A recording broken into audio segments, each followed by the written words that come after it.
त्यानंतर प्रचाराचा रणधुमाळ चालू आहे. आपण हे सगळं गट पिंडून चालू आहे. नगरकर परिषद कसं करतो?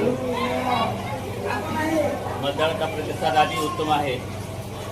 कारण आजपर्यंत या जिल्हा परिषद सदस्य, पंचायत समिती सदस्य निवडून गेले वेगवेगळ्या पक्षाचे. त्यांनी विकासाकडे लक्ष न देता स्वतःच्या स्वार्थापटी स्वतःचा विकास केलेला आहे. त्याच्यामुळं वंचित बहुजन आघाडी आणि राष्ट्रवादी काँग्रेस पक्षाच्या अधिकृत उमेदवारांना प्रचंड असा प्रतिसाद मिळत आहे. जिथं जिथं आम्ही जातो तिथं उत्स्फूर्तपणे मतदार आमचं स्वागत करत. आपण ही निवडणूक लढवता आहात, जनतेला का तुमचे आव्हान असणार आहे? मी जनतेला असं आवाहन करणार आहे की या जिल्हा परिषद गट मध्ये विकास झालेला नाही. विकास करायचा असेल, विकास म्हणजे नेमकं काय? फक्त फंड आणणे ते करणे नव्हे. या विभागातील जिल्हा परिषद शाळा ओस पडलेल्या आहेत, जिथे की गोरगरिबाची लेकरं शिकतील, बहुजनाची लेकरं शिकतील आणि मोठी होतील. ही जी व्यवस्था होती शिक्षणाची, ही मोडीत काढण्याचं काम इथल्या सत्ताधाऱ्यांनी केलं आहे. तर हे परत एकदा आम्ही याला ऊर्जित अवस्था देऊन दर्जेदार शिक्षण देण्याचं काम करणार आहोत. तसेच आरोग्याची व्यवस्था तर एकदम खिळखिळ झालेली आहे. फक्त तुळजापूर तालुका किंवा जिल्ह्यावर जावं लागते आरोग्याची सेवा घेण्यासाठी. तर ती आरोग्याची सेवा सुद्धा आम्ही इथं दर्जेदारपणे देणार आहोत जिल्हा परिषदेच्या माध्यमातून. तसेच शेतकऱ्यांना बी बियाणे, जसं अकोला जिल्हा परिषद आमच्या ताब्यात आहे आणि अकोला जिल्हा परिषदमध्ये आम्ही दरवर्षी शेतकऱ्यांना मोफत बियाणे आणि खताचं वाटप करत आहोत. तर याही जिल्हा परिषदमध्ये जर आम्हाला मतदारांनी संधी दिली तर निश्चितच ती योजना आम्ही इथं राबवण्यात. या गटातून प्रमुख समस्या काय आहे? पाहिलं आता मी फिरत आहे या गटामध्ये, तर दळणवळण व्यवस्था म्हणजे रस्त्याची व्यवस्था बऱ्यापैकी नाही. म्हणजे रस्ते फक्त प्रमुख ठिकाणीच झालेले आहेत. जसं आता शेतकऱ्याला एकदा माल पिकला आहे आणि त्याला तालुक्याच्या ठिकाणी विकण्यासाठी घेऊन जायचा, तर ते माल नेण्यासाठी सुद्धा रस्ते नाहीत. म्हणजे आणखीनही शेतकऱ्यांना रस्ते नसल्यामुळं त्या प्रश्नाला समोर जावं जात आहे. पण पिण्याचा पाण्याचा प्रश्न आहे गंभीर. जसं आता आम्ही काल किलजला गेलो होतो, किलजला आताच पिण्याचं भीषण परिस्थिती आहे पिण्याच्या पाण्याची. तर ती पिण्याच्या पाण्यावर सुद्धा आम्ही आवाज उठवणार आहोत सभागृहामध्ये.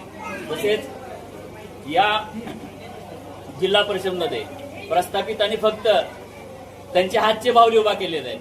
जरी ते शिकलेले असले, म्हणजे उच्च शिक्षण जरी असले, तरी त्यांचा मालक कोणीतरी आहे. ते फक्त राखीव पडलेत. हे काकरांबा गट हे राखीव पडलाय म्हणून इथं मतदारापुढे मतदान मागत आहे. त्यांना फक्त सदस्य व्हायचं आहे. समाजसेवा किंवा राजकारण किंवा या गावचा विकास नाही करायचा. त्यांना फक्त स्वतःचा विकास करायचा आहे. त्यांना जर स्वतः खरंच विकास करायचा असतं तर राखीव पडले म्हणून आले नसते. आता माझा टच या मतदारसंघाची प्रत्येक मतदाराशी आहे. म्हणजे निवडणूक लागली किंवा आरक्षित जागा झाली पण मी तर नाही, तर कायमस्वरूपी या मतदारसंघाशी माझं नातं जुळलेलं आहे. मतदारांनी तुम्हालाच का निवडून द्यावं? कारण मी ज्या चळवळीत काम करतो त्या चळवळीच्या माध्यमातूनच मत मागत आहे.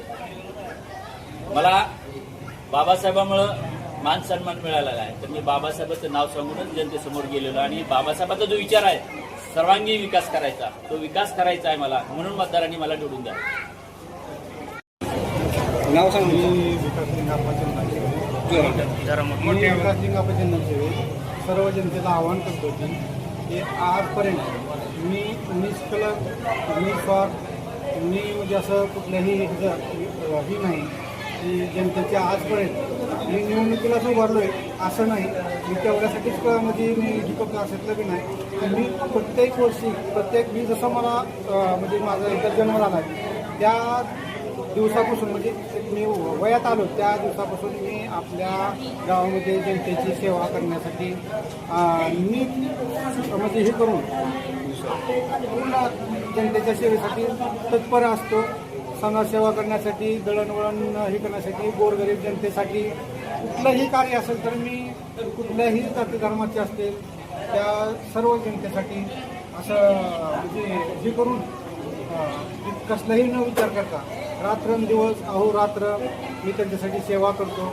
आणि इथून मी पुढं जरी मला जनतेने निवडून दिलं की तर मी याच्यापेक्षा जास्त बळाने, ताकदीने आणि माझ्याबरोबर जिल्हा परिषद गटामध्ये निरंजन रोकडे एक आक्रमक आणि सक्षम कार्य करणारे व्यक्ती असल्यामुळे त्यांचं बळ आणि माझं बळ ही मी पूर्ण ताकदीने आपल्या गणामधील जेवढ्या म्हणजे समाजकार्य करता येईल किंवा सर्व कामं करता येईल, रस्ते असतील, पाणी असेल, जी म्हणजे मूलभूत गरजा आहेत त्या सर्व जनतेसाठी मी तत्परतेने रात्रंदिवस काम करायला तयार आहे. तरी जनतेला आवाहन करतो की सगळ्यांनी मला निवडून द्यावं ही माझी सगळ्यांना विनंती आहे. नमस्कार, मी रोहित कासदेवकर, सलगरा पंचायत समिती ओबीसी या प्रभागातून मी निवडणूक लढत आहे. बांधवांनो, मी जनतेला एकच आव्हान करतोय, या मतदारसंघाच्या भौगोलिक परिस्थिती पाहता मी या निवडणुकीच्या रिंगणात उतरतोय. बांधवांनो, सर्वांगीण भागाचा गावातील विकास करण्यासाठी आम्हाला निवडून द्या आणि एका चळवळीतल्या कार्यकर्त्याला आम्ही या गटामधून निवडणुकीसाठी पाठिंबा देत आहेत असे आमचे मिलिंददादा रोकडे यांना भरघोस मतांनी लोकांनी निवडून द्यावं एवढीच अपेक्षा व्यक्त करतो. मी या ठिकाणी आपल्या माध्यमातून एकच सांगतो, यावेळेस येणाऱ्या या जिल्हा परिषदमध्ये वंचित बहुजन आघाडीचा आवाज घुमणार आहे आणि त्याला तुतारीची मजबूत साथ मिळणार आहे, एवढं बोलतो नाही तसं.